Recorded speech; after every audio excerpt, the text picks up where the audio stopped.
Yovanee, thank you so much for joining us. It feels like such an honor to have you with us because I was just saying I've been following you for some time and just really I can't wait for people to hear from you because I think you've got some really refreshing views and everything as purports to diet.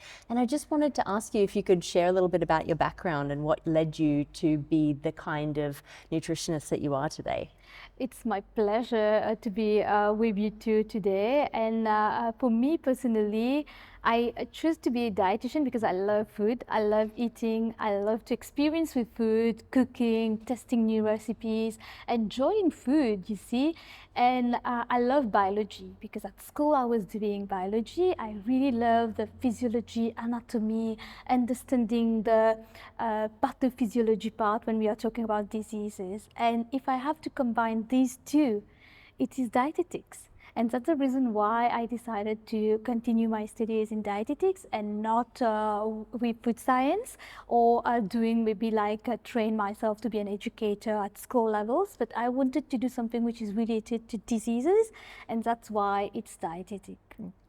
And you're right. What's the difference for the layperson between dietitian and nutritionist? Good question. So when we are talking of dietitian, it's really about medical nutrition. It's much more clinical. And when we are talking about nutritionist, it's general nutrition counseling. So a dietitian needs to have 4 years of university degree. 4 years of studies, and you need to have at least 6 months of clinical placement where you will spend time in a clinical setup with patients, looking into their medical history, records, assisting doctors, nurses in the ICU and things like that. But a nutritionist, normally to be a nutritionist, you need 3 years of university studies, and then you don't have that clinical placement involved. So a nutritionist can go and give general counseling. It will still be a nutrition expert doing it, but a nutritionist will not be able to assist someone suffering, for example, from cancer, from renal problems or other kinds of medical problems. Okay. Yeah. And so the theme of our podcast is happiness, happiness and me. This is our now 3rd season, and it's about inner happiness. Do you feel there is a connection, there is a link between what you eat, nutrition, and happiness? Yes, there is. I don't think, but I strongly believe it is directly related because we are what we eat. We have been saying this for years, but based on late researches that has been done recently, yes, it has been confirmed that we are indeed what we eat, and the food that we eat, it doesn't just nourish our body. It's not just about giving the energy, but it's a lot more than that. It will help to produce specific chemicals that will definitely help when it comes to mental health, your mood, whether you are happy, whether you are sad. So yes, it is connected. But isn't it a bit of a dig? Because chocolate, for example, people eat chocolate because that makes them happy. And yet, I'm sure nutritionists and dietitians would be saying, stay away from chocolates, don't devour chocolates every day. But not me, Rishi. I'll never say this. I know Shannon did say to me. I could die for chocolate. I'll never say this, but I agree. I got your point. Oftentimes when we are talking about nutritionists and dietitian, automatically people will think that, okay, it's dieting, that person will ask me to stop eating that and eat more salads, eat more fruits, no pastries, no cakes, but it's not that. When we are talking about the science of nutrition, it's not just about putting aside a specific food. Whenever we are talking about food, it is food, food is a chemical product, so we just need to know how to consume it, how much, about the quantity, about the quality, the frequency of consumption. This is what will make a whole lot of difference at the end of the day. But yes, if you overconsume fruits, then that same fruits, which is really rich in vitamins, in antioxidants, can be dangerous to you. Same as with chocolate, you see? Okay. Yeah, so it's all about the quantity, the quality, and the frequency of consumption. And do you find that people come to you as clients because they're unhappy with their body? Is that the bulk of your Yes, clientele? indeed.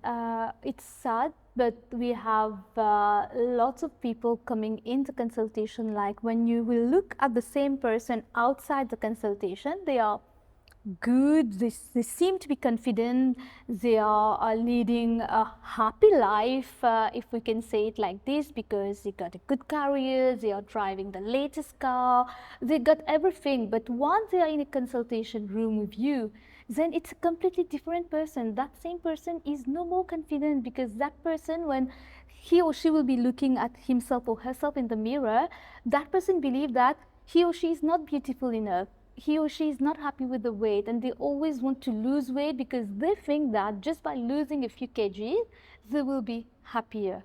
So this is a sad reality, but it is like this, and that's the reason why, as a dietitian who is really passionate about food, I strongly believe that we need to voice out and we need to make people realize that it's not just about losing weight, it's not just about achieving something. It is not that will make you happy. You need to work on yourself, know your worth, know your value, respect yourself, because by respecting yourself, you are already learning to be happy, because by doing so you will definitely focus on nourishing your body properly, you will develop much more enthusiasm to exercise, you will value the importance of sleeping well, and by doing these three factors, definitely you are kind of putting yourself in that happy sector, because everything will kind of flow. It's like a vicious cycle, but it will be a positive one, and it will drive happiness with it, and it becomes much more easy for you to find happiness whenever you will go out. Because nowadays many people are stressed, especially post-COVID. Life is really stressful. We have positive stress and negative stress, so we can't eliminate the stress from our life, but we can choose to encourage the positive stress to be on our side and try to push away the negative one. This we can do it. So by focusing on yourself and just try to drive that happiness within, it becomes really easy. Yeah. But I mean, whether we like it or not, the way we look does have an impact on our worth, self-esteem, and maybe it's not supposed to be that way, and maybe it's not the right thing, but by far and large, I believe that people do put a big, important role. Yes, you are right, because the society makes us believe so. The society makes us believe that we need to look in a specific way. Oftentimes, when people come in my consultation, I'll take it on myself. I'm going to see a dietitian, they expect to see a dietitian who is thin. Yeah. Maybe in future, if in 5 years, in 10 years, I gain weight, maybe people will not come to see me because she's fat, for example, you see. And this is really sad, because your weight, as I say, it doesn't define your worth. You can have someone who is chubby, but that person is as good as someone who is thin. But all marketing around us, they tend to put forward thin people and make us believe that we need to look that way to be able to fit in a specific, maybe shoes, clothes, anything, you see. And this is not good, because when we are talking about the mental health, the psychology behind, this is not healthy. And yes, we need more dietitians to speak the same language, Yes. to be Yeah. able to make people realize that it's not just about your weight. You know, it's like maybe today we are meeting, it's the first time we are meeting in person, and we don't have any guarantee that if you'll meet me in 5 years or 10 years, I'll still look the same in terms of weight. I don't know, life is so unpredictable. It can happen that I have to start certain type of medication, and that medication can have an impact on my weight. It might be that I undergo maybe a trauma in the family or something like that, and that specific stressful condition might impact my weight. I might gain weight, as I might also lose weight. It depends on my body, you see. So we can't really control it. Sure. And that's the reason why I always say we need to ditch that diet mentality, body shaming. It's not about weight. It's a lot about how you feel.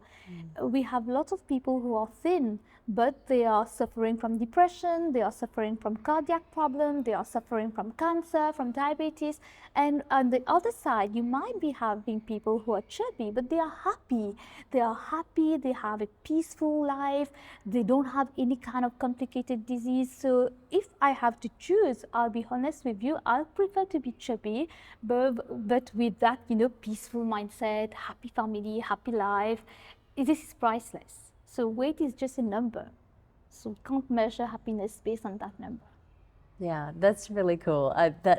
That concept of choosing to be, happy rather than like, if you're a bit chubby and you're happy and you're healthy and well, then this is the better way to be. And it's so interesting because I have heard you say this in another interview, and I just thought I love that you're a dietitian who will actually say that. Yeah, because it's really this cool. is really important. This will help people focus much more on their health instead of just losing weight, because nowadays everyone is so desperate about the weight things. This is not something that people will voice out easily, so it's quite personal, and deep inside they are not happy. They are always looking on the net, what can I do to lose weight? Maybe I'll try this product, maybe I'll try this program, maybe I'll work with that coach and things like that, thinking that okay, I'll lose that weight.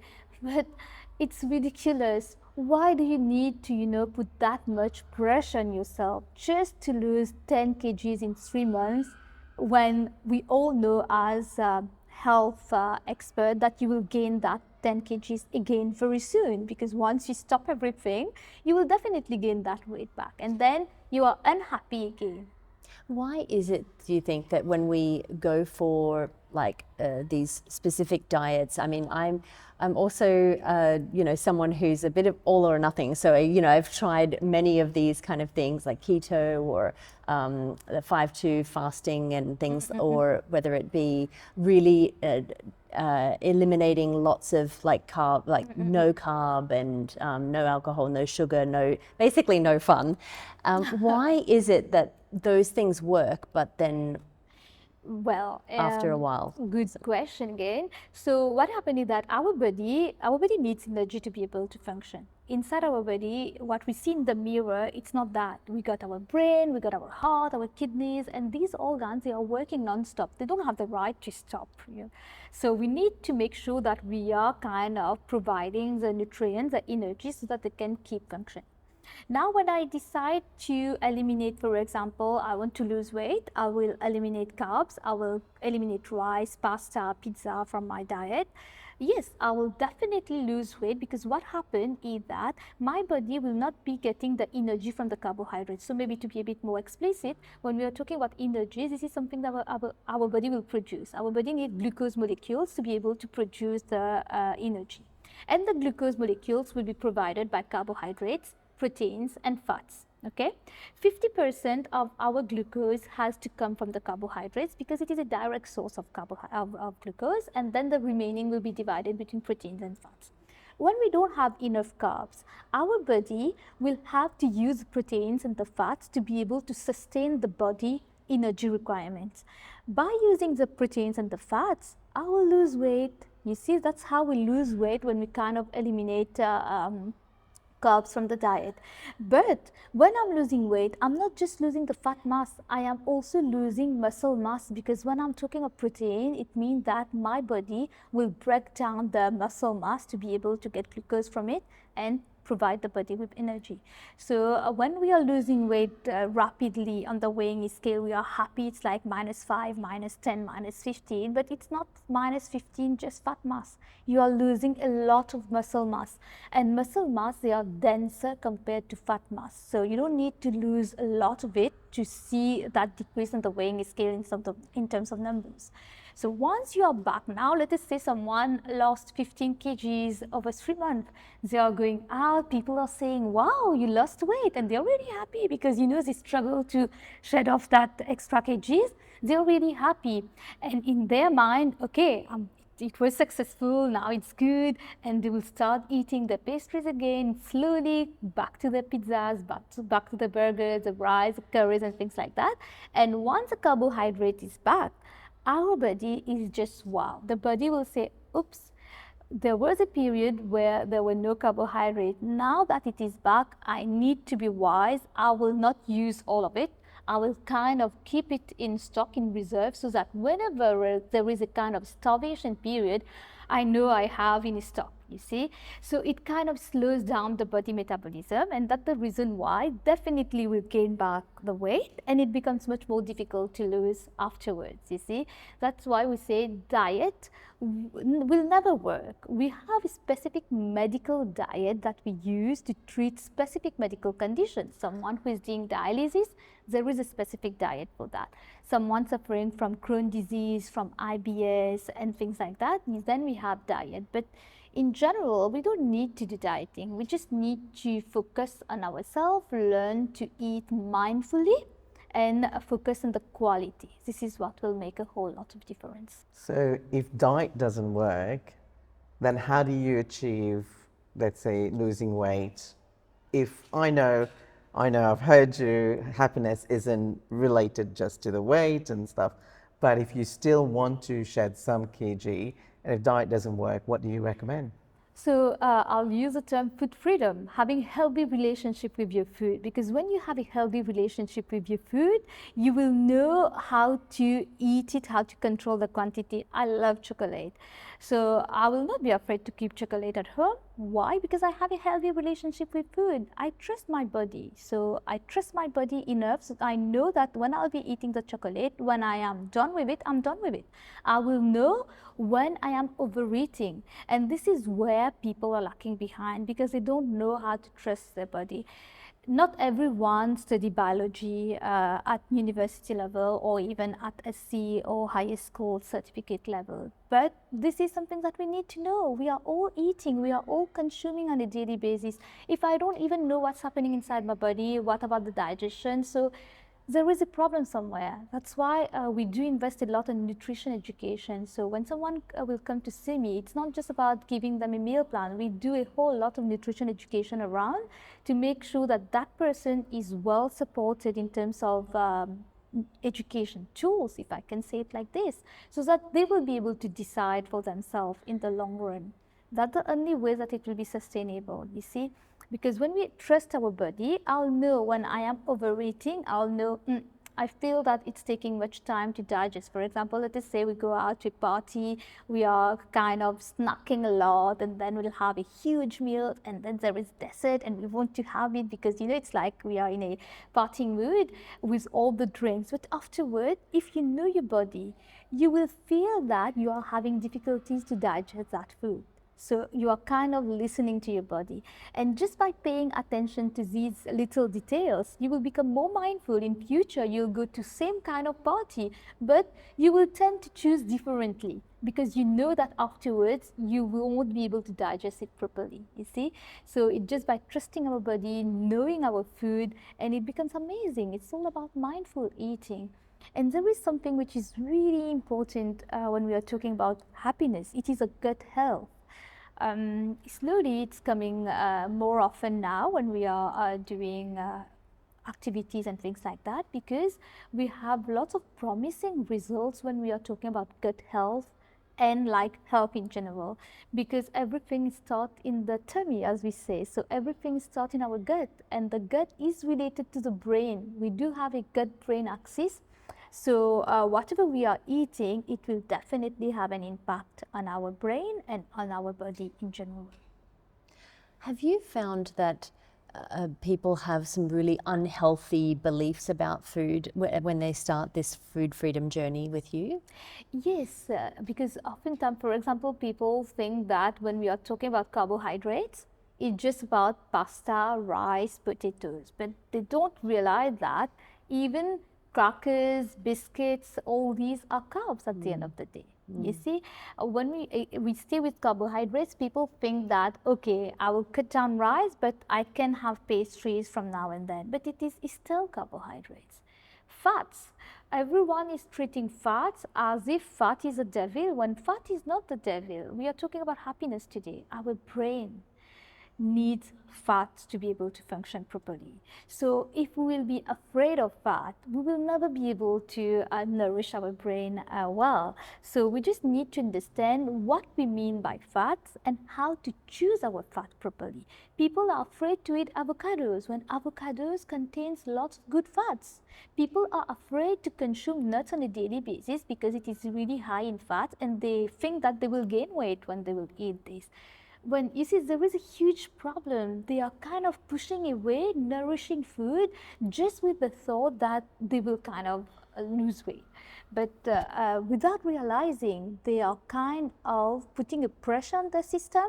They are depriving themselves of the key nutrients. Talking about avocados or bananas, how many people are afraid of eating bananas because it's too sweet, they will gain weight? Come on, it's a local fruit, it will not cost you that much, and bananas is really rich in, you know, a precursor that will stimulate the production of dopamine, which is a feel-good factor for human. So there are little details like this which make me even more motivated to continue doing what I'm doing, because it's like people need the information. They are not at fault because not everyone studies nutrition and dietetics, you see. So it becomes really our role as dietitian, as nutrition expert, to communicate in a simple language to help people better understand, because we have lots of noise out there. Everyone is doing their own kind of marketing, you see. But we as consumer, nowadays we are forced to be well equipped in terms of education, nutrition education, health education, to be able to make proper choice. And do you feel that there is a stereotype which shouldn't be there when it comes to certain foods? What I mean by this is that I wanted to ask you, do you think that different people react differently to food? I'll give the example of myself.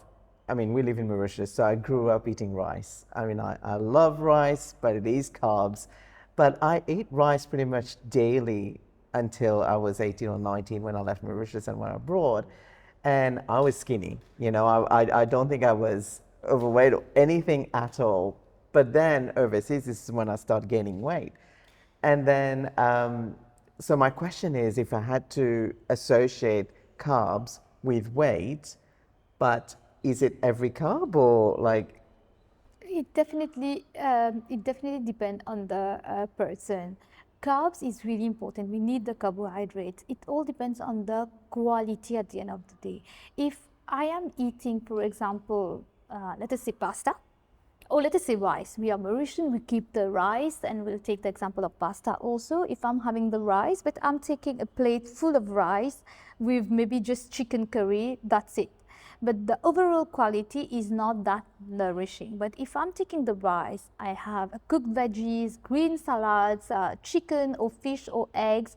So the combination is really interesting. It's all about how you are mixing all different ingredients. So we got nothing against the rice. It's all about how you are taking it. Let us say pasta. Lots of people, lots of children loves pasta. And if I'm having pasta with cream and mushroom, that's it. There is a problem because it's not that nourishing. But if I'm taking the pasta, I'm adding maybe spinach to it, and I'm adding low-fat cream, chicken to it, and I have a green salad on the side, then the overall meal is okay. It will depend on how you are consuming it.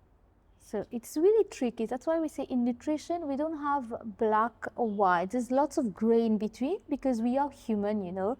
We are not robot. So as human, we are complex creatures. We have the hormones, and we are stressed, it will have an impact on our hormone. We are happy, it has another impact on the hormone. You are sad, it will definitely has another impact. You see, so it's quite complex, and we really need to work with individuals on an individual basis. We need to understand them first, their food preferences, how they eat, and then it becomes easy to adjust. And we also have the financial aspect, which we can't neglect, because if we want to be healthy, we want to eat avocados, salmon, because people are saying that they are really rich in good fats. I need to go to the gym every day. Fair enough, we have lots of facilities, but if your budget doesn't allow you to do it, you have to be realistic, because you are putting an additional pressure on yourself. You want to do something good, but unconsciously you will end up being sad in future, because there will be that stress which will accumulate, and it becomes difficult for you because you are not able to cope with other expenses at home. So everything we do, we have to be flexible. we have to be realistic. Know that we are all unique. So do something that you will be able to do in the long run. Don't do it just because people are asking you to do it, or your colleagues or your neighbors are doing it. No, you need to understand you first and just try to do something that you'll be able to do in the long run. And is there anything that people should eat in their daily lives that you think actually really does generate, like it has an impact on your health, happiness? High fiber food, foods high in essential fatty acids like avocado, the nuts, fish, and not daily, but if you can have fish like 2 to 3 times a week, nuts daily, we do recommend it. Avocados, if you can have it maybe 3 to 4 times a week, why not? And lots of fruits and veggies. When I'm saying lots of fruit and veggies, it's not having fruits and veggies for just that for breakfast, lunch, and dinner, no, but we need to respect the quantity. We recommend like 400 to 500 grams of fruits and veggies per day. So make sure that you are having 1 cooked veggies, at least 1 cooked veggies for lunch and for dinner, 1 green salad for lunch and for dinner. And if you are having the veggies in that way, you can have 2 fruits a day. It will be okay. You don't need to have 3, 4, 5 fruits a day. So just make it more fun, realistic, and focus on local fruits, because normally local fruits, they cost less compared to the others. And make sure that you include those foods that you love, even if they have a low nourishing factor. So yes, if you love chocolate, if you love to have ice cream, if you love pastries, keep it, because you need it. Yeah. You have to be realistic, but make sure that you work on the frequency of consumption. And this is my way of doing it. Whenever I'll eat a cake, it has to be worth the calories. So if it is not worth the calories, I'll not have it, you see.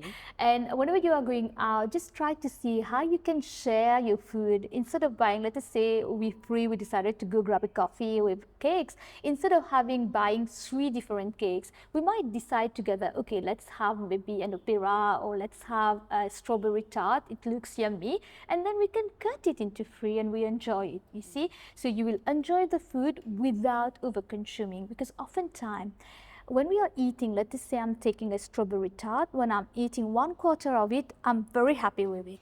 Half of it, it's not that pleasant now, because I already reached that, satisfaction level. But I'll keep on eating it because I want to finish it. It's beautiful, it's attractive, and I paid for that, so I have to finish it. But then when you finish the whole tart, it's no more pleasurable, because you overate, you will feel heavy, you might feel bloated, so it's no more pleasurable. Oh my gosh, this is so Yeah. like in my Feel mind. I was guilty, thinking the yes, same yes. thing, So but we've already paid for it. Let's finish it. Yeah. So we just need to think, okay, especially let us say we are going out with the kids. If we see that they are not kind of matching our preferences, let them decide, and we know that they will not be able to finish, we will not encourage them to finish a big portion of cake, then we can just have a piece of it from them, you see. So these little things will definitely make a difference at the end of the day. And again, when we say we have to be realistic, know that when we are talking about lifestyle, you can't change it like quickly. Yeah. It can't happen like this. We need to work on it slowly but surely. So whatever you are doing, little by little, it will accumulate, and it will kind of make a base which is quite solid. And on that base, solid base, you can easily modify and adapt later on. But if that base is not solid, definitely every now and then you will have to get back to square one to start again. See? It's great. That's really I think great. this is all we have time for today, but this has been really enjoyable listening Yeah. to you, and you're the happy dietitian. Yeah. Thank you very much for My your time, pleasure. My Yovanee. pleasure. Thank you for coming. I'm sure our listeners have learned so much in the little time that you got today. Thank you. Thank you.